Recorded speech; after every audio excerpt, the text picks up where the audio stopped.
আমার আল্লাহ তাআলা কোরআন কারিমে বলেন ওয়া ফি আনফুসিকুম আফালা তুবসিরুন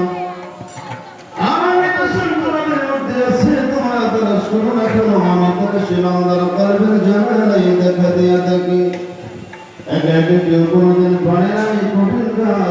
কাজকে সহজ করে দিয়ে আল্লাহ তাআলা বলেন ইয়া আইয়ুহাল্লাযীনা আমানু তাকুল্লাহা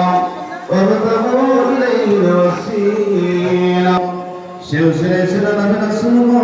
নবী রাসূলুল্লাহ যুগ বর্তমান যুগ বিলায়াতের এই বিলায়াতের সর্বশ্রেষ্ঠ ওসিলা আমার দয়াল পীর বিশ্বহরি খাজা বাবা ফরিদপুরি বান্ধবের পাক কদম জড়ায় ধরেন আদব ভক্তি মোহব্বত ও সাহসের সহিত আর পাঁচর দিল মিশন রাজ হুজুর কিবলা জানের পাক কদম জড়ায় ধরেন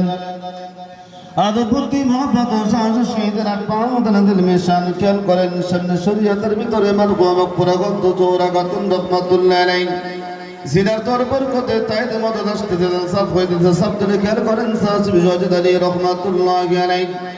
তেনার পাক কদম জড়ায় ধরেন আদব ভক্তি মোহব্বত ও সাহসের সহিত আর পাঁচর দিল মিশন উসরে চলে যান সাস রাসূলুল্লাহ আলী রহমাতুল্লাহ আলাইহি তিনার পাক কদম জড়ায় ধরেন আদব ভক্তি মোহব্বত ও সাহসের সহিত আর পাঁচর দিল মিশন সিরগিন্দি শরীফ চলে যান তরে করে ইমাম হযরত মুজাদ্দিদ আল ফারুকী রাহমাতুল্লাহ আলাইহি তিনার পাক কদম জড়ায় ধরেন আদব ভক্তি মোহব্বত ও সাহসের সহিত আর পাঁচর দিল মিশন আরাফার ময়দানে চলে যান বাবা আদবের পাক কদম খানি জড়ায় ধরেন আদব ভক্তি মোহব্বত ও সাহসের সহিত আর পাঁচর দিল মিশন আর দিলের গলায় গামছা বাঁধতে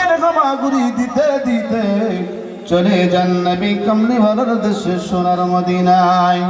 ওই মদিনার অলিতে গলিতে আমার নবীকে একটু খুঁজেন আর বিলালের মধ্যে একটু পাগল হন আর মায়ার নবীকে পান করে ডাকে নিয়া রহমা